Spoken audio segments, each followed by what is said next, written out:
नमस्कार दोस्तों, हिंदी एस्पिरेंट के यूट्यूब चैनल में आपका एक बार पुनः स्वागत है। अभी हम जो टॉपिक इतिहास में पढ़ रहे हैं वो हमारा है स्टोन एज। स्टोन एज में हम क्या पढ़ रहे हैं? स्टोन एज में मेनली हम जो चीज़ें पढ़ रहे हैं वो पूरा पाषाण काल को पढ़ रहे हैं। हम जानते हैं कि स्टोन एज को जो है 3 कालखंडों में बांट के अध्ययन किया जाता है, जिनमें पूरा पाषाण काल, मध्य पाषाण काल और नव पाषाण काल, और जिसमें से हम क्या पढ़ रहे हैं? पूरा पाषाण काल। फिर पूरा पाषाण काल आप जानते हैं एक लंबी अवधि रही है, 5 लाख से लेकर आपका 10,000 ईसा पूर्व तक का काल जो है आपका पूरा पाषाण काल के अंतर्गत आता है। इसलिए पूरा पाषाण काल को 3 कालखंडों में बांटा गया है। और क्यों बांटा गया था हमने वो पहले भी पढ़ा है। तो इसको 3 कालखंडों में, एक निम्न पूरा पाषाण काल जिसे पूर्व पूरा पाषाण काल के नाम से जाना जाता है, एक मध्य पूरा पाषाण काल है, और एक है आपका जो आज हम डिस्कस करने वाले हैं उच्च पूरा पाषाण काल। ठीक है, जिनमें से निम्न और मध्य पूरा पाषाण को हमने डिस्कस कर लिया है। अब हमें क्या डिस्कस करना रह गया है? उच्च पूरा पाषाण काल को। तो सबसे पहले हमने जो डिस्कस किया था तो हमने देखा था कि निम्न पूरा पाषाण काल से मध्य पूरा पाषाण काल और मध्य पूरा पाषाण काल से उच्च पूरा पाषाण काल में हम पहुँचे हैं। तो हमने देखा था कि समय के साथ मानव जो था उसने अपने औजारों की प्रकृति में चेंज किया। निम्न पूरा पाषाण काल में वो जो जैसे चापर चॉपिंग जैसे उपकरणों का प्रयोग करता था, वैसे ही जब वो मध्य पूरा पाषाण काल में आता है तो स्क्रैपर, वेदनी, तक्षणी, ठीक है, इन सब उपकरणों का प्रयोग करने लगता है। इसके पहले उपकरणों को हम देख चुके हैं। और फिर जब उच्च पूरा पाषाण काल में आता है तो यही उपकरण होते हैं, लेकिन उनकी जो है प्रकृति अर्थात उनकी जो शेप होता है वो चेंज हो चुका होता है। तो प्रश्न ये उठता है कि भाई चेंजेस क्यों हो रहे थे पूरा पाषाण काल में? निम्न पूरा पाषाण काल से लेकर मध्य फिर उच्च में ये चेंजेस के कारण क्या थे?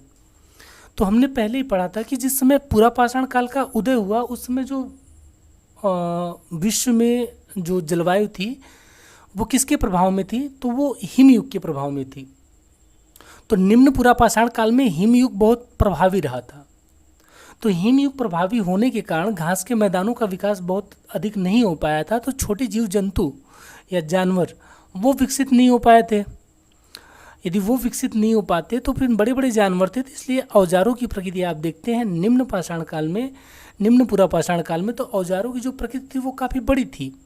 जबकि मध्य पूरा पाषाण काल में हमने पढ़ा था कि हिमयुग का प्रभाव अब धीरे धीरे समय के साथ क्या हो रहा था? कम होने लगा था, लेकिन समाप्त नहीं हुआ था हिमयुग। जब हिमयुग का प्रभाव समाप्त होने लगा था तो उष्णकटिबंधीय क्षेत्र जैसे भारत वाले क्षेत्रों में क्या हुआ था? बर्फ जो है तेज़ी से पिघलना प्रारंभ कर रही थी। बर्फ क्या हो रही थी? तेज़ी से पिघलना प्रारंभ हो रही थी। और जब बर्फ़ पिघल रही थी तो बर्फ़ के जहाँ से पिघली वहाँ पे क्या हुआ? छोटे छोटे घास मैदानों का विकास होने लगा था, और उन घासों को खाने के लिए छोटे छोटे जीवों का आगमन पृथ्वी पर होने लगा।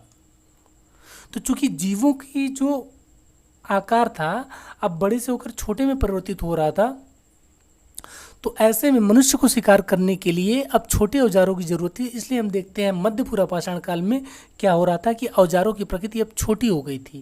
जैसे स्क्रैपर हो गया, वेदनी हो गया और तक्षणी हो गया। ये सब चीज़ें हमने देखी थी, ब्यूरिन जिसको कहते हैं तक्षणी को, वो सब हमने पहले के स्लाइड में देखा है। अभी हम एक बार और देख लेंगे।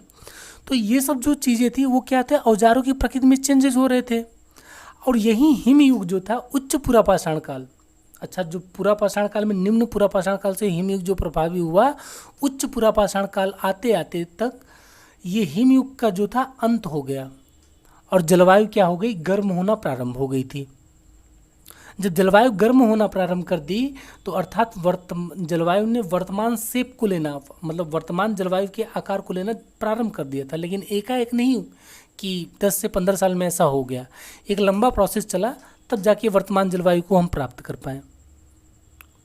तो जब जलवायु परिवर्तन हो रहा था हिमयुग के कारण, तो हिमयुग चूंकि उच्च पूरा पाषाण काल में समाप्त हो चुका था, तो इसमें हुआ क्या कि हिमयुग के समाप्त होने के कारण आप देखेंगे यूरोपीय सेक्टर में भी अब मानव के आवास देखने को मिलते हैं। आप जब पढ़ेंगे नवपाषाण काल तक हम जब आ जाएंगे तो वहाँ तक देखेंगे कि कश्मीर वश्मीर वाले क्षेत्रों में भी अब आपको आसानी से मानव आवास देखने को मिलते हैं, जैसे बुर्ज होम, ये सब साइट्स। तो वहाँ पे अब क्या होता है, मानव बसना प्रारंभ हो गया था। क्यों? क्योंकि हिमयुग जो था वो समाप्त हो चला था। समाप्त होने के कारण अब जो शीत ऋतु का प्रभाव था पर्वतीय क्षेत्रों में और यूरोपीय सेक्टर में वो कम होने लगा था, और उसका प्रभाव क्या हुआ, छोटे जीव और घास के मैदानों का विकास हुआ, जिससे मनुष्य अब जो है उच्च पुरापाषाण काल के समाप्त होने पर यह विकसित हुआ था कि उच्च पुरापाषाण काल के बाद जब हम चूँकि उच्च पुरापाषाण काल में समाप्त हो जाता है, उसके बाद मध्य पाषाण काल आता है। तो यही अब समय होगा, चूँकि बर्फ हिम पिघलने के कारण अब मैदानों का विकास हो रहा था, अब इन्हीं मैदानों में मनुष्य खेती करना प्रारंभ कर देगा। तो आप देख रहे हैं जैसे जलवायु परिवर्तन हुआ, मनुष्य की प्रकृति में भी परिवर्तन हो रहा है। अब मनुष्य जो है उच्च पुरापाषाण काल के बाद मानव जो आएगा, जो मानव को हम पढ़ेंगे, तो वो खेती करना प्रारंभ कर देगा। ठीक है। तो ये क्या हुआ, जलवायु ने कैसे मनुष्य को प्रभावित किया, जलवायु ने उनकी तकनीक को प्रभावित किया, जलवायु ने उनकी सोच को प्रभावित किया। तो आप उच्च पुरापाषाण काल में जो औजारों की प्रकृति देखेंगे, यहाँ पे भी कुछ बदलाव देखने को मिलेगा आपका। चूँकि उच्च पुरापाषाण काल में जो मानव था, अब इसे बहुसंख्यक मात्रा में क्या मिल रहे थे, छोटे जीवों की उपलब्धता आसानी से हो जा रही थी, तो वो बड़े जीवों को शिकार करना बहुत ज़्यादा मुनासिब नहीं समझता था, तो वो छोटे जीवों पर ज़्यादा फोकस कर रहा था। तो इसलिए उसने जो था शेप बनाए पत्थरों के, बहुत बेहतरीन, बहुत शानदार बनाए, और वो काफ़ी नुकीले होते थे। ठीक है, ताकि जानवरों का आसानी से शिकार किया जा सके। पहले चॉपर चॉपिंग की तरह बेडोल टाइप के नहीं होते थे, इस टाइप के। अब मनुष्य के जो औजार थे वो ज़्यादा शेप अच्छे खासे ग्रहण करते थे, और शिकार को इनसे मारना बहुत आसान था। तो आइए आज हम अपना टॉपिक स्टार्ट करते हैं, उच्च पुरापाषाण काल। तो ये बहुत ज़्यादा लंबा टॉपिक नहीं होगा, इसी जैसे ही उच्च पुरापाषाण काल आज समाप्त हो जाएगा। कल हम जो पढ़ेंगे उच्च पुरापाषाण काल के बाद, तो जो हमारा टॉपिक होगा यही पुरापाषाण काल का पूरा हम रिवीजन करेंगे कि निम्न पुरापाषाण काल, मध्य पुरापाषाण काल और उच्च पुरापाषाण काल में जब मानव पहुंचा, कैसे कैसे उसमें चेंजेस हो रहे थे, क्या क्या परिवर्तन हुए, ताकि वो चीज़ें आपको अच्छी तरीके से याद हो जाए और तुलनात्मक तरीके से आप चीज़ों का अध्ययन कर सकें। ठीक है। तो आइए पुरापाषाण काल में उच्च पुरापाषाण काल। उच्च पुरापाषाण काल का जो कालखंड था वो 40,000 से लेकर 10,000 ईसा पूर्व तक रहा, जबकि हमने इससे पहले मध्य पाषाण काल पढ़ा था, वो कब से था, 50,000 से लेकर 40,000 तक था। ठीक। और निम्न पुरापाषाण काल का कालखंड हमने पढ़ा था, वो 5 लाख से लेकर आपके 50,000 ईसा पूर्व तक का जो काल था वो निम्न पुरापाषाण काल का था। तो उच्च पुरापाषाण काल में हमने कहा कि हिमयुग जो था पूरी तरह से समाप्त हो चुका था। अब जलवायु गर्म होना प्रारंभ हो गई थी, ऐसे में घास के मैदान और छोटे जीवों का विकास हो रहा था, और छोटे जीवों का विकास हो रहा था। ठीक है। इसलिए यहाँ पे मानव जो था, अब जो था पशुओं को शिकार करने के लिए केवल पत्थर के उपकरणों पर निर्भर नहीं रहा। ठीक है। तो प्रमुख विशेषताओं को देख लीजिए, यहाँ के उच्च पुरापाषाण काल की प्रमुख विशेषताएं क्या रही कि पत्थर के औजारों के साथ साथ अस्थि निर्मित उपकरणों का भी प्रयोग करने लगे थे ये, क्योंकि बहुतायत मात्रा में अब जीवों का शिकार होने लगा था, और उनके अस्थियों से अब ये उपकरण बनाने लगे। अभी तक हमने जो देखा था, निम्न पुरापाषाण काल और मध्य पुरापाषाण काल तक हमें अस्थि के उपकरणों के अवशेष नहीं मिलते हैं, जबकि उच्च पुरापाषाण काल से हमें अस्थियों के अवशेष मिलने लगते हैं, अर्थात अस्थि से निर्मित औजारों के अवशेष मिलने लगते हैं। साथ में ही देखेंगे पत्थर के औजार जो थे उनमें तक्षणी और खुरचनी, ठीक है, तक्षणी ब्यूरिन कहा जाता है जिसको, खुरचनी को आपका स्क्रैपर कहा जाता है। इसका प्रयोग जो था अधिक मात्रा में होने लगा था। ठीक है। तक्षणी और खुरचनी देख लीजिए क्या होता था। ये है आपका ब्यूरिन।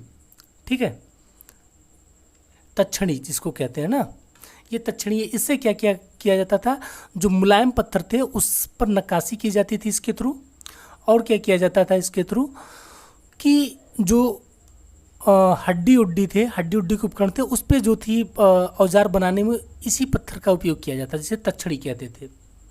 ये आपका पॉइंटर है, इसको नहीं, ये देखिए आपका स्क्रैपर है, खुरचनी है। इसे जानवरों की खाल खरीदी जाती थी, या फिर पेड़ों की खाल खरीदी जाती थी। ठीक है। तो ये आपका स्क्रैपर हो गया। ठीक है, ये भी आपका स्क्रैपर है, स्क्रैप इसको लेके रगड़ा जाता है था, ठीक है। इसके पहले हमने डिस्कस किया था इसको डिटेल से। तो ये आपका पॉइंटर है, ठीक है, जिसे कहा जाता था बेधनी। ये नुकीला हिस्सा है, इससे क्या किया जाता था, जानवरों की खालों को बेधा जाता था, जानवरों को बेधा जाता था, शिकार आसानी से किया जाता था, ठीक है।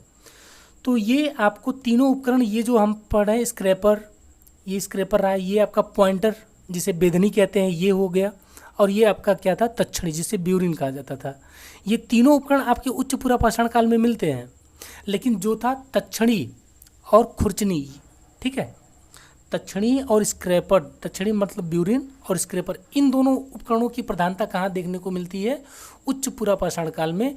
तक्षणी और ब्यूरिन उपकरणों की प्रमुखता यहाँ पे देखने को मिलती है। और यहाँ पे क्या हुआ, नक्काशी और चित्रकारी भी होने लगा था। जैसे भीमबेटका की गुफाओं को देखिए, भीमबेटका की गुफा जो है उसका जो चित्रकारी की गई वो काफ़ी विवादित रही है। कई लोग तो पुरापाषाण काल से ही उसकी साम्यता रखते हैं कि नहीं, जो उसमें चित्रकारी की गई है वो पुरापाषाण काल से लेकर नवपाषाण काल तक है।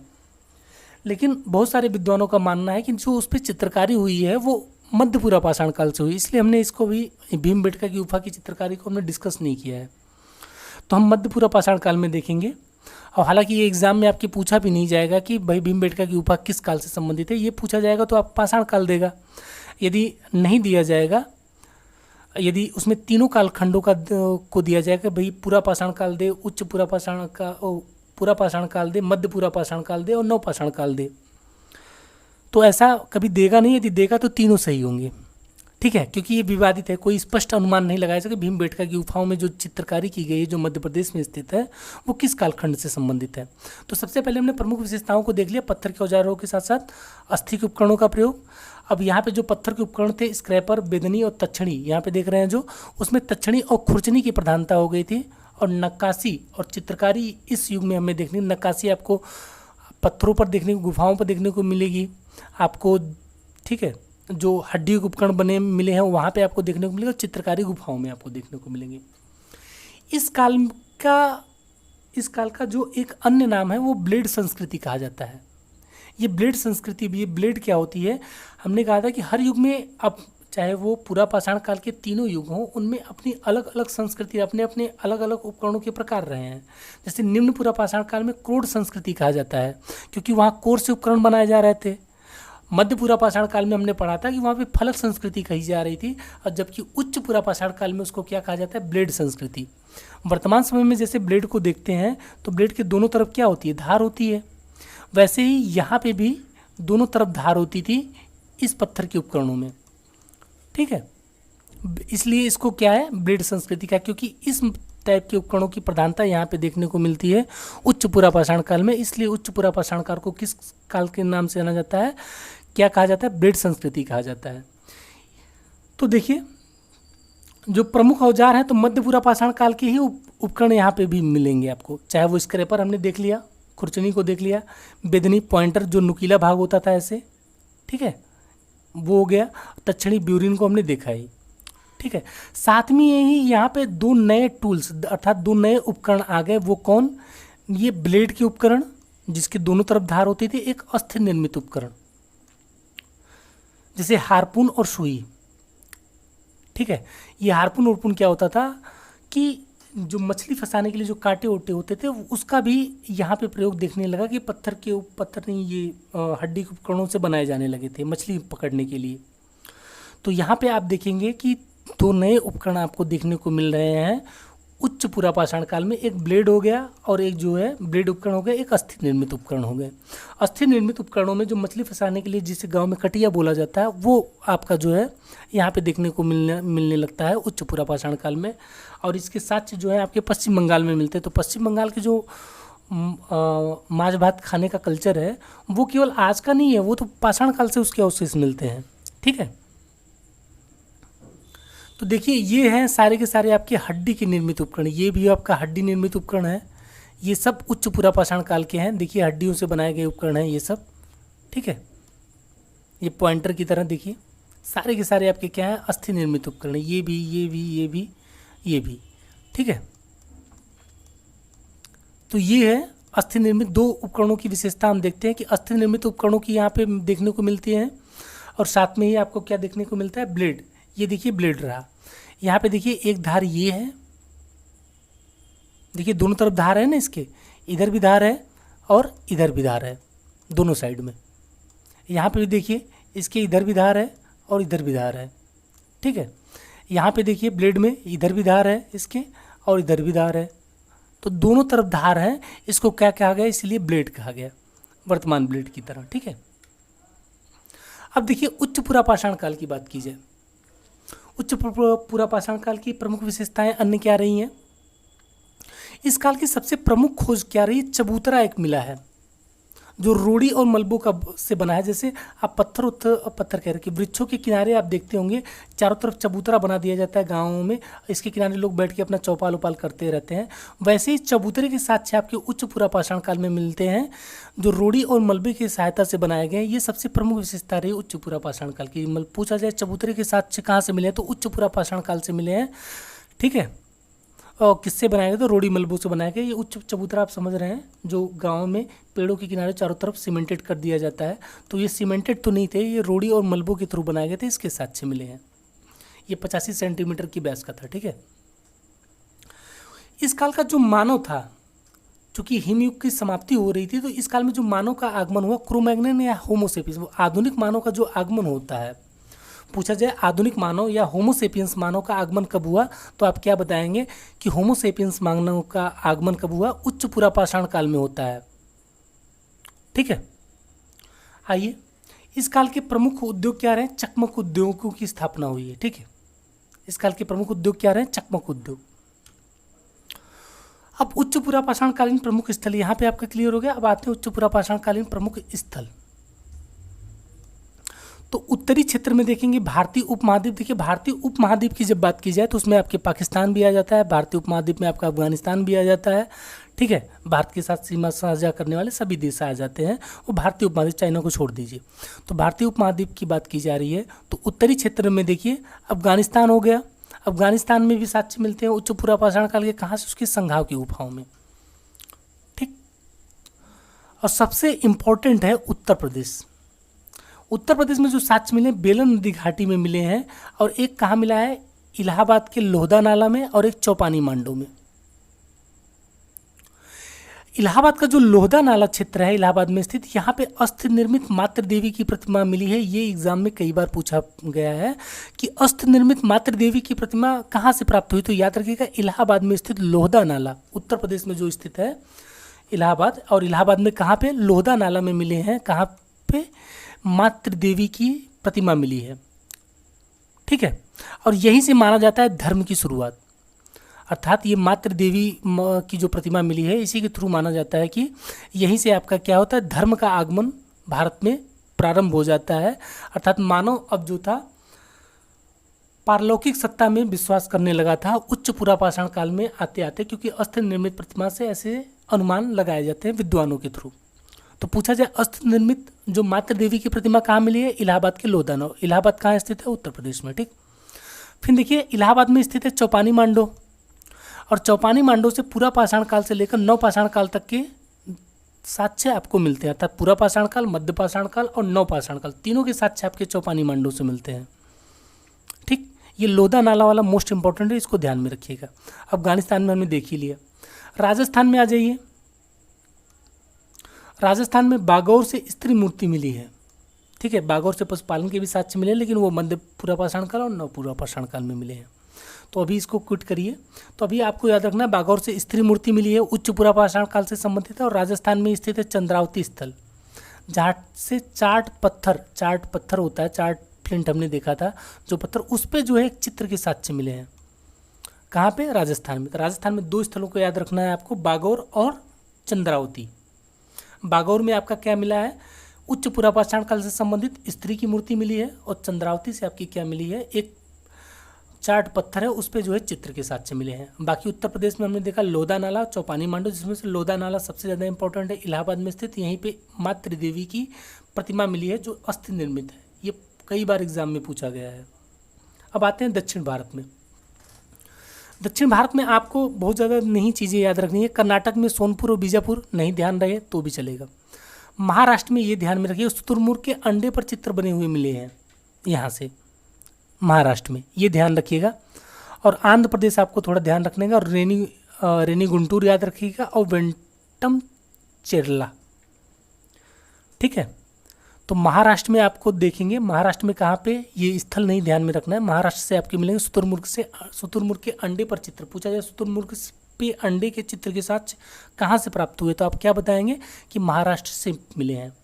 और आंध्र प्रदेश में रेनी गुंटूर जो इलाका है उसका, और वेंटम चेरला, यहाँ से भी 2 ऐसे स्थल हैं। हालांकि मिले तो बहुत अन्य जगहों से भी हैं, लेकिन जो प्रमुख स्थल हैं ये दोनों याद रखिए। दक्षिण भारत में केवल 2 याद रखना है, और उत्तर भारत में आपको उत्तर प्रदेश याद रखना है और राजस्थान याद रखना है। ठीक है। और जो इसके स्थल हैं ये भी ध्यान में आप रखेंगे। अभी हम मैप में एक बार और देख लेंगे। ठीक है। तो रेनी गुंटूर से क्या मिले, जो फलक और तक्षणियों की बहुतायत साक्ष्य मिले हैं। ठीक है। क्या मिले हैं, फलक उपकरण जो होते थे। फलक उपकरण क्या होते थे, हमने देखा था कि जो पत्थर के जो किनारे के हिस्से थे, पटकने से जो टूटने से अलग होते वो फलक होते थे। और तक्षणियों, ये दोनों के साक्ष्य कहाँ से मिले हैं, रेनी गुंटूर इलाके से मिले हैं, आंध्र प्रदेश के। और वेंटम चेरला, ये हड्डियों के औजार मिले हैं। ठीक है। आइए मैप में देखते हैं। तो देखिए उत्तर भारत में भारतीय उपमहाद्वीप के उत्तर में देखिएगा, अफगानिस्तान में जो उच्च पुरापाषाण कालीन साक्ष्य मिले हैं, तो ये कौन से हैं, यहाँ से देखिए, यहाँ पे जो मिले हैं वो संघाव की गुफाओं से मिले हैं। ठीक है। अफगानिस्तान में संघाव की गुफाओं। और उत्तर भारत में देखिए, उत्तर भारत में राजस्थान से एक बागौर नाम के स्थल है और एक चंद्रावती है, जहाँ से बागौर से स्त्री मूर्ति के साक्ष्य मिले हैं, और आपके चंद्रावती से चर्ट पत्थर पे एक चित्र प्राप्त हुआ है। ठीक। अब उत्तर भारत में यूपी को देख लीजिए। उत्तर भारत में 2 ही स्थल याद रखने हैं, राजस्थान जिसमें से बागौर से स्त्री मूर्ति, और चंद्रावती से चाट पत्थर पर चित्र। ठीक है। चंद्रावती चाट पत्थर पर चित्र, चंद्रावती से चित्र याद रखिएगा राजस्थान में। यूपी में 2 याद रखनी है, बेलन नदी घाटी में स्थित लोधा नाला और चौपानी मांडो। लोधा नाला से अस्थि निर्मित मातृ देवी की मूर्ति मिली है, ये ध्यान में रखेंगे हम। ठीक है। और चौपानी मांडो से देखिए, जो इलाहाबाद में, यहाँ पुरापाषाण काल में से लेकर नवपाषाण काल तक के मानव सभ्यता के साक्ष्य आपको देखने को मिलते हैं। दक्षिण भारत में केवल आपके 2 को याद रखना है। ठीक है। ये दक्षिण भारत का इलाका है, ये नीचे से पूरा का पूरा। ये दक्षिण भारत में हम जो देखेंगे, एक महाराष्ट्र में देखेंगे, हमने कहा महाराष्ट्र में शुतुरमुर्ग के अंडे पर जो चित्र मिले हैं, और आंध्र प्रदेश में रेनी गुंटूर वाला इलाका देख लीजिए, जहाँ पे फलक उपकरण और तक्षणी के साक्ष्य मिले हैं। बहुत सारे उपकरण बहुतायत मात्रा में मिले हैं। और वेंटम चेरला जो इसका स्थान है, वहाँ से हड्डियों के औजार मिले हैं। तो इसी के साथ आपका उच्च पुरापाषाण काल का जो टॉपिक था वो समाप्त हो गया। आपका पुरापाषाण काल आज पूरा समाप्त हो गया। अब हम जो नेक्स्ट क्लास होगा हमारा, ये पुरापाषाण काल से संबंधित रिवीजन, जो आपको थोड़ा बहुत कन्फ्यूजन रह गया होगा टॉपिक में, कैसे याद रखना है कैसे नहीं याद रखना है। तो नेक्स्ट टॉपिक जब हम रिवीजन टेस्ट इसका पूरा पढ़ेंगे, उच्च पुरापाषाण काल का, तो उस समय हम पूरा का पूरा जब उसका तुलनात्मक अध्ययन कर लेंगे तो चीज़ें और भी स्पष्ट हो जाएंगी। आपका परिवर्तन के क्रमों को आप आसानी से समझ पाएंगे। क्योंकि देखिए पूरा पाषाण काल या पाषाण काल से बहुत ज़्यादा क्वेश्चन इस समय प्रारंभिक परीक्षा में तो पूछे ही नहीं जाते, बहुत कम। स्टेट पीसीएस में तो नाम मात्र के कहीं कहीं पूछ दिए गए तो पूछ दिए गए। बाकी आपके जो ये मास्टर की एग्जाम टीजीटी पीजीटी में वहाँ पे भी साक्ष्य मिलते हैं। तो अभी लेकिन इग्नोर किया गया, लेकिन ऐसा नहीं है कि भविष्य में पूछे नहीं जाएंगे। तो हमें भविष्य के लिए तैयार रहना है और केवल वही टॉपिक नहीं पढ़ना जो हमें आता है, जो नहीं आता है उसको ज़्यादा पढ़ना है, क्योंकि वहाँ से यदि क्वेश्चन आ जाते हैं तो आप जो है पीछे हट जाते हैं, क्योंकि आपका एग्ज़ाम में जो सिलेक्शन होता है 1 या 2 नंबर से ही इधर उधर हो सकता है। तो हमें हर पॉइंट को कायदे से पढ़ना है, कॉन्सेप्ट के थ्रू पढ़ना है। यदि समस्याएं आती हैं तो उसको थोड़ा बहुत समस्याएं आएंगी, क्योंकि थोड़े फैक्ट हैं, तो फैक्ट को भी यदि बार बार पढ़ा जाएगा, हफ्ते में रिवीजन करके पढ़ा जाएगा, तो वो चीज़ें आसानी से कंठस्थ हो जाएंगी। तो इसी के साथ हम समाप्त करते हैं ये क्लास। अब नेक्स्ट क्लास हमारा रिवीजन का होगा। तब तक के लिए नमस्कार, धन्यवाद।